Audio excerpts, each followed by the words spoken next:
여보? 당신! 이제 그만하지. 연극은 오늘로 끝이다. 사연 시작 전 구독과 좋아요 알림 설정은 영상을 제작하는 데 큰 힘이 됩니다. 평창동의 조용한 주택가에 자리 잡은 한석규 씨의 저택은 오늘도 평온한 공기가 감돌고 있습니다. 은퇴 후 자산가로서 여유로운 삶을 누리던 석규 씨에게 재혼. 아내 유채린 씨는 세상에 둘도 없는 천사 같은 존재였죠. 석규 씨는 자신보다 20살이나 어린 아내가 매일같이 정성스럽게 끓여오는 한방차를 마시는 것이 인생의 큰 낙이었습니다. 아내 채린 씨는 남편의 건강을 끔찍이 생각하는 듯 항상 차 온도까지 세심하게 맞추며 미소 지었는데요. 그날따라 갈증이 심했던 석규 씨는 차를 마시기 위해 평소보다 일찍 서재문을 나섰습니다. 조용히 주방 근처를 지나던 그는 찬장 구석에서 수상한 움직임을 포착하고 발걸음을 멈추었습니다. 아내 채린 씨가 주변을 살피더니 앞치마 주머니에서 작은 약병을 꺼내 석규 씨의 차잔에 가루를 털어넣고 있었죠. 석규 씨는 자신의 눈을 의심하며 숨을 죽인 채 그 광경을 지켜보았습니다. 사랑스럽게만 보였던 아내의 얼굴에는 이전에 본 적 없는 서늘하고 탐욕스러운 빛이 서려 있었습니다. 가루를 다 넣은 채린 씨는 아무 일 없었다는 듯 콧노래를 흥얼거리며 찻잔을 들고 거실로 향했습니다. 석규 씨는 심장이 터질 듯한 충격 속에서도 본능적으로 위기를 직감하고 차분히 생각에 잠겼습니다. 아내가 자신에게 먹이려던 것이 무엇인지, 그리고 그녀의 진짜 목적이 무엇인지 확인해야만 했습니다. 그는 서재로 돌아와 책상 밑에 숨겨두었던 비상용 녹음기를 챙기며 깊은 한숨을 내쉬었습니다. 배신감으로 손끝이 떨려왔지만 그는 이 거대한 연극의 주인공이 되어보기로 결심했습니다. 석규 씨는 거실에서 들려오는 아내의 다정한 부름에 대답하며 천천히 문을 열고 나갔습니다. 그의 눈동자는 이미 초점을 잃은 듯 멍한 상태로 변해 있었습니다. 여보, 오늘따라 정신이 좀 없네. 내가 차를 마셨던가? 채린 씨는 남편의 이상한 말투에 잠시 당황하는 듯 했지만 곧 입꼬리를 은밀하게 올렸습니다. 석규 씨는 아내가 건네는 찻잔을 받아드는 척하며 그녀의 눈을 뚫어지게 바라보았습니다. 치밀한 복수와 진실을 향한 30일간의 가짜 치매 연기가 그렇게 시작되었습니다. 석규 씨가 멍한 표정으로 찻잔을 내려놓자 채린 씨의 눈빛은 순식간에 날카롭게 변했습니다. 그녀는 남편의 눈앞에서 손을 흔들어 보며 반응을 살피더니 이내 안심한 듯 깊은 한숨을 내쉬었죠. 석규 씨는 초점 없는 눈동자를 유지하며 아내의 일거수일투족을 온 신경을 다해 감각하고 있었습니다. 채린 씨는 거실 소파에 깊숙이 몸을 묻고는 조금 전까지의 다정했던 태도를 완전히 집어던졌습니다. 그녀는 핸드폰을 꺼내 누군가에게 익숙하게 전화를 걸어 낮은 목소리로 속삭이기 시작했는데요. 수화기 너머로 들려오는 상대의 목소리는 석규 씨도 한 번쯤 들어본 적 있는 낯익은 남자의 음성이었습니다. 자기야, 이제 거의 다 됐어. 영감이 오늘부터는 사람도 잘 못 알아보는 것 같아. 채린 씨의 입에서 나온 차가운 목소리는 석규 씨의 가슴에 비수처럼 날카롭게 꽂혔습니다. 그녀는 남편이 바로 옆에 있음에도 불구하고 재산을 어떻게 처분할지에 대해 거침없이 대화를 이어갔죠. 석규 씨는 분노로 온몸이 떨려오는 것을 필사적으로 억누르며 치매 환자 특유의 웅얼거림을 내뱉었습니다. 채린 씨는 그런 남편을 벌레 보듯 쳐다보며 귀찮다는 듯 손사래를 치고는 주방으로 향했습니다. 혼자 남겨진 거실에서 석규 씨는 아내가 방심한 틈을 타 서재 책상 뒤에 숨겨진 비밀 금고를 떠올렸습니다. 그 안에는 아내가 그토록 갈구하는 재산 목록뿐만 아니라 그녀의 과거를 추적할 수 있는 단서들이 들어 있었죠. 채린 씨는 주방에서 약을 탄 차를 쏟아버리고는 보란 듯이 비싼 와인을 꺼내 혼자만의 축배를 들었습니다. 그녀는 거울 속에 비친 자신의 모습을 보며 승리자의 미소를 지었지만 그것이 몰락의 시작임을 알지 못했습니다. 석규 씨는 겉으로는 침을 흘리며 바보처럼 웃고 있었지만 속으로는 아내의 모든 대화를 머릿속에 기록했습니다.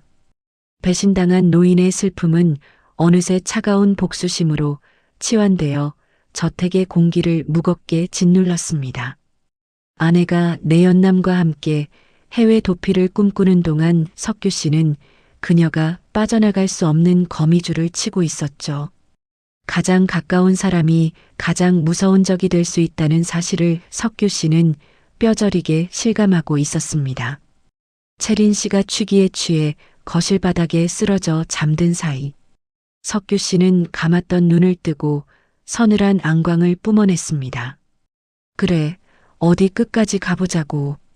내가 원하는 게 내 돈인지 내 파멸인지 확인해 줄 테니까. 석규 씨는 소리 없이 일어나 아내의 핸드폰 패턴을 확인하며 30일간의 전쟁을 차분히 준비해 나갔습니다. 채린 씨의 대담한 행동은 석규 씨가 가짜 치매 연기를 시작한 지 일주일이 지나자 더욱 가관이 되었습니다. 그녀는 이제 남편이 보는 앞에서도 대놓고 내연남 진우 씨를 집으로 불러들이는 파렴치한 짓을 저질렀죠. 석규 씨는 거실 한복판에서 멍하니 벽을 바라보며 두 사람의 밀담을 토씨 하나 틀리지 않고 가슴에 새겼습니다. 진우 씨는 석규 씨의 눈앞에서 손을 휘저어 보더니 비릿한 웃음을 지으며 채린 씨의 어깨를 감싸 안았습니다. 두 사람은 마치 이미 집 주인이 된 것처럼 거실 소파에 앉아 양주를 마시며 서류 뭉치를 뒤적거렸는데요. 그들이 보고 있는 것은 석규 씨가 평생을 바쳐 일궈온 부동산 목록과 주식 현황이 담긴 비밀 장부였습니다. 석규 씨는 입가에 침을 흘리는 척하며 바닥에 주저앉아 장난감을 만지작거렸지만 속은 검게 타들어갔습니다.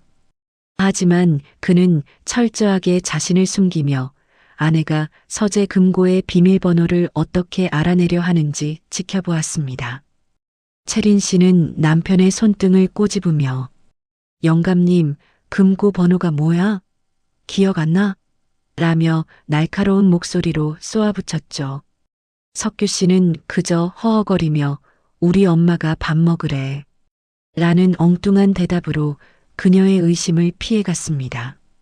그녀가 짜증을 내며 방을 나간 사이 석규 씨는 미리 설치해둔 초소형 카메라들의 각도를 조용히 조정했습니다. 거실의 화분 뒤, 서재의 책꽂이 사이, 그리고 주방의 환기구 속에 숨겨진 렌즈들이 아내의 악행을 기록하고 있었죠. 석규 씨는 아내가 밤마다 자신의 음식에 넣는 정체불명의 가루도 조금씩 채취하여 따로 보관해 두었습니다. 채린 씨는 남편의 상태가 악화되었다고 확신하며 변호사를 사칭한 브로커를 집으로 들릴 준비까지 마쳤습니다. 석규 씨는 그들이 자신을 법적으로 무력화하려는 음모를 꾸미는 것을 들으며 마지막 반격의 때를 기다렸죠. 어둠이 내린 저택에서 석규 씨는 홀로 눈을 뜨고 아내의 방에서 흘러나오는 웃음소리를 차갑게 응시했습니다. 가족이라는 이름으로 자행되는 이 끔찍한 범죄 현장은 석규 씨의 치밀한 기록, 장치 속에 고스란히 저장되었습니다. 배신은 뼈아팠지만 그 덕분에 석규 씨는 자신이 지켜야 할 진정한 가치가 무엇인지 다시 깨닫게 되었는데요. 이제 30일의 기한 중 절반이 지나가고 있었고 덫을 놓는 사냥꾼의 손길은 더욱 정교해지고 있었습니다. 석규 씨는 아침이 오면 다시 바보 같은 노인으로 돌아갈 준비를 하며 차가운 바닥에 몸을 뉘었습니다. 석규 씨가 가짜 치매 연기를 이어간 지 어느덧 20일째에 접어들자 아내 채린 씨의 학대는 더욱 대담해졌습니다. 그녀는 이제 남편의 식탁에 대놓고 유통기한이 지난 음식을 올리거나 뜨거운 국을 식히지도 않고 입에 밀어 넣었죠. 석규 씨는 혀끝을 대이는 고통 속에서도 초점 없는 눈으로 허허실실 웃으며 아내의 비인간적인 행동을 온몸으로 받아냈습니다. 채린 씨는 남편의 입가에 묻은 음식물을 거칠게 닦아내며 혐오스러운 표정을 숨기지 않았는데요. 그녀는 거실에 설치된 고가의 오디오를 크게 틀어놓고 내연남 진우 씨와 거침없는 애정 행각을 벌이기도 했습니다. 석규 씨는 벽을 등지고 앉아 그들의 역겨운 대화 소리를 들으며 복수의 칼날을 더욱 날카롭게 갈았습니다. 진우 씨는 석규 씨의 등 뒤에서 이 영감탱이 언제쯤 완전히 맛이 갈까? 라며 낄낄거리는 소리를 내뱉었죠. 그럴 때마다 채린 씨는 곧 모든 명의가 자기 쪽으로 넘어올 테니 조금만 참으라며 진우 씨를 달랬습니다. 사실 석규 씨는 밤마다 아내가 잠든 사이 거실, 화분 밑에 숨겨둔 카메라의 메모리 카드를 교체하며 기록을 이어가고 있었습니다. 그는 아내가 자신의 인감 도장을 찾기 위해 집안을 샅샅이 뒤지는 모습까지 고스란히 영상으로 담아두었죠. 어느 날 밤 채린 씨는 석규 씨에게 다가와 정체불명의 알약을 강제로 먹이려 시도했습니다. 석규 씨는 입안에 약을 머금었다가 아내가 등을 돌린 사이 화장지 속에 뱉어내며 위기를 모면했습니다. 그는 이 모든 과정이 자신의 노후를 지키기 위한 마지막 전쟁임을 스스로에게 되새기며 인내심을 발휘했습니다. 채린 씨는 남편이 완전히 무력해졌다고 믿고는 변호사를 가장한 브로커를 불러 서류 조작을 서두르기 시작했는데요. 석규 씨는 그들이 나누는 치밀한 상속 포기 각서와 증여 서류의 내용을 들으며 반격의 타이밍을 계산했습니다. 여보, 이 종이에 예쁘게 손도장 찍으면 맛있는 사탕 줄게. 알았지? 채린 씨의 가식적인 목소리가 귓가를 간지럽혔지만 석규 씨는 그저 아이처럼 손가락을 빨며 엉뚱한 곳을 가리켰습니다. 그는 아내의 탐욕이 임계점에 다다를 때까지 자신을 철저히 낮추며 거대한 함정을 완성해 나갔죠. 이제 약속된 30일의 시간이 얼마 남지 않았고 저택 안의 공기는 폭풍 전야처럼 무겁게 가라앉아 있었습니다. 석규 씨는 거울 속에 비친 자신의 초라한 겉모습 뒤에 감춰진 서늘한 진실을 보며 조용히 승기를 잡았습니다. 드디어 석규 씨가 가짜 치매 연기를 시작한 지 약속된 30일째 되는 운명의 아침이 밝았습니다. 채린 씨는 오늘이 모든 재산을 가로채는 마지막 날이라 확신하며 아침부터 내연남 진우 씨를 집으로 불러들였죠. 두 사람은 거실 테이블 위에 수십 장의 증여 서류와 상속 포기 각서를 펼쳐놓고 승리감에 도취해 있었습니다. 채린 씨는 석규 씨의 손등을 툭툭 치며 영감님, 이제 이 종이에 도장만 찍으면 돼. 아주 쉬운 일이야 라고 가식적인 목소리로 속삭였습니다. 석규 씨는 초점 없는 눈으로 허공을 응시하며 침을 흘리는 척했지만 가슴속에는 차가운 복수의 불꽃이 타오르고 있었죠. 그는 아내가 자신의 손가락에 억지로 인장을 묻혀 서류 위로 가져가는 그 찰나의 순간을 냉정하게 기다렸습니다. 채린 씨의 손이 서류에 닿으려는 순간 석규 씨는 번개처럼 그녀의 손목을 낚아채며 서늘한 안광을 뿜어냈습니다. 놀라 자빠지는 채린 씨와 진우 씨를 향해 석규 씨는 30일 동안 단 한 번도 내지 않았던 낮고 위험 있는 목소리를 내뱉었죠. 여보, 내 재산이 그렇게 탐났니? 30일 동안 내가 한 짓들, 내가 다 보고 있었는데 어쩌지? 석규 씨가 리모컨을 누르자 거실 벽면의 대형 화면에 지난한 달간 채린 씨가 저지른 학대와 음모의 현장이 고스란히 재생되었습니다. 화면 속에서 그녀는 남편의 차에 가루약을 타고 내연남과 낄낄거리며 재산을 빼돌릴 궁리를 하는 추악한 모습으로 등장했죠. 채린 씨는 얼굴이 하얗게 질린 채 이게 뭐야? 당신 치매 아니었어? 라며 비명을 지르며 바닥에 주저앉았습니다. 진우 씨 역시 도망치려 했지만 이미 석규 씨의 연락을 받고 대기 중이던 경찰과 변호사가 거실 문을 박차고 들어왔습니다. 석규 씨는 당황하며 발버둥 치는 아내를 차가운 시선으로 내려다보며 그동안 모아온 모든 증거 자료를 경찰에게 건넸죠. 평생을 바쳐 일군 재산을 지키기 위해 노인이 선택한 극한의 연극은 가장 완벽한 클라이맥스를 맞이하고 있었습니다. 탐욕에 눈이 멀어 남편을 짐승 취급하던 아내는 이제 자신이 쳐놓은 법의 그물에 걸려 절망의 눈물을 흘릴 수밖에 없었는데요. 석규 씨는 떨리는 손을 진정시키며 30일간의 긴 어둠을 걷어내고 마침내 진실의 빛 앞에 당당히 섰습니다. 거실에 들이닥친 경찰들의 손에 의해 채린 씨와 진우 씨의 손목에는 차가운 수갑이 채워졌습니다. 채린 씨는 바닥에 주저앉아 이건 다 오해예요. 석규 씨, 제발 내 말 좀 들어봐요. 라며 처절하게 울부짖었죠. 하지만 석규 씨는 대답 대신 거실 테이블 위에 놓인 조작된 증여 서류들을 경찰에게 묵묵히 건네주었습니다. 내연남 진우 씨는 채린 씨를 밀치며 다 이 여자가 시킨 일입니다. 저는 아무것도 몰라요. 라며 비굴하게 발뺌을 하기 시작했습니다. 석규 씨는 서로에게 책임을 전가하며 추하게 무너지는 두 사람의 모습을 보며 깊은 환멸을 느꼈습니다. 변호사는 현장에서 채린 씨가 석규 씨의 차에 탔던 가루약의 성분 분석, 의뢰서와 그동안의 학대 기록지를 차분히 정리했습니다. 석규 씨는 30일 동안 자신을 괴롭혔던 육체적 고통보다 믿었던 사람에게 당한 마음의 상처가 더 깊게 다가오는 것을 느꼈죠. 경찰에 의해 두 사람이 저택 밖으로 끌려나가는 순간까지도 채린 씨의 가식적인 변명은 멈추지 않았습니다. 정막이 찾아온 저택 거실에서 석규 씨는 홀로 소파에 앉아 긴 숨을 내쉬며 엉망이 된 집안을 둘러보았습니다. 화려했던 가구와 장식들은 주인의 눈에 이제 더 이상 아름답게 보이지 않았고 그저 껍데기뿐인 욕망의 흔적들로 보였습니다.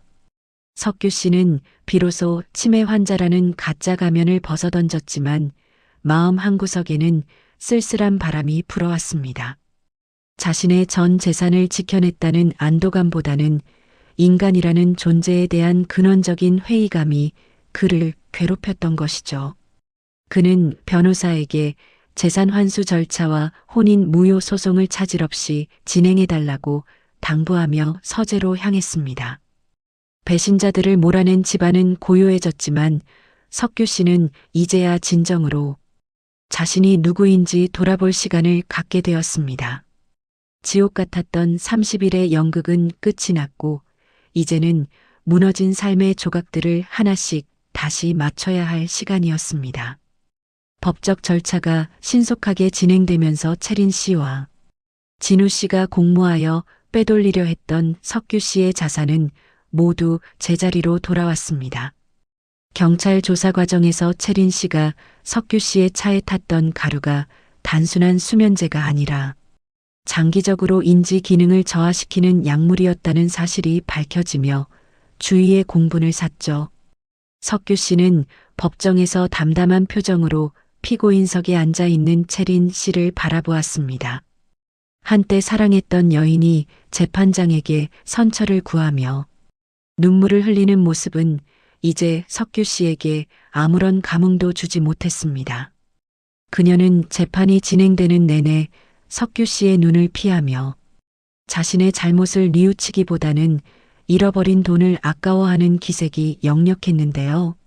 석규 씨는 판결이 내려지기 전 변호사를 통해 채린 씨에게 단 한마디의 메시지만을 전했습니다.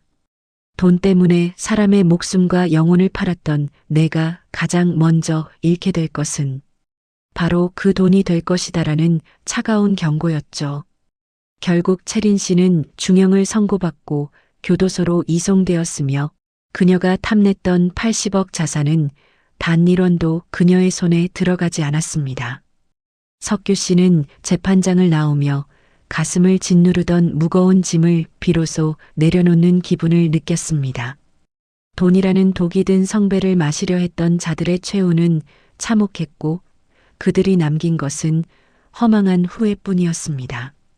석규 씨는 이제 자신을 이용하려던 사람들의 그림자에서 벗어나 진정한 평화를 찾기 위한 마지막 걸음을 내디뎠습니다. 그는 집으로 돌아가는 길에 창밖을 바라보며 계절이 바뀌고 있음을 비로소 깨달았습니다. 인생의 황혼기에 겪은 이 끔찍한 소동은 그에게 사람을 보는 법과 진정한 노후의 가치를 뼈저리게 가르쳐 주었죠. 석규 씨는 이제 재산을 지키는 것보다 자신의 남은 시간을 어떻게 의미 있게 보낼 것인지에 대해 깊이 고민하기 시작했습니다.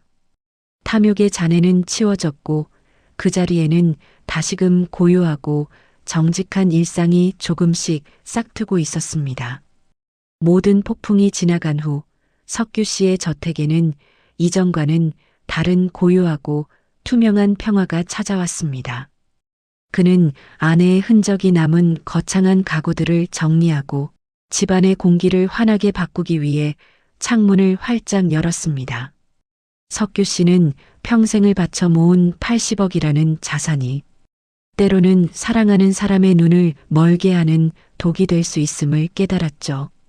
그는 자신의 재산 중 상당 부분을 외로운 노인들을 위한 복지재단에 기부하기로 결심하고 실행에 옮겼습니다.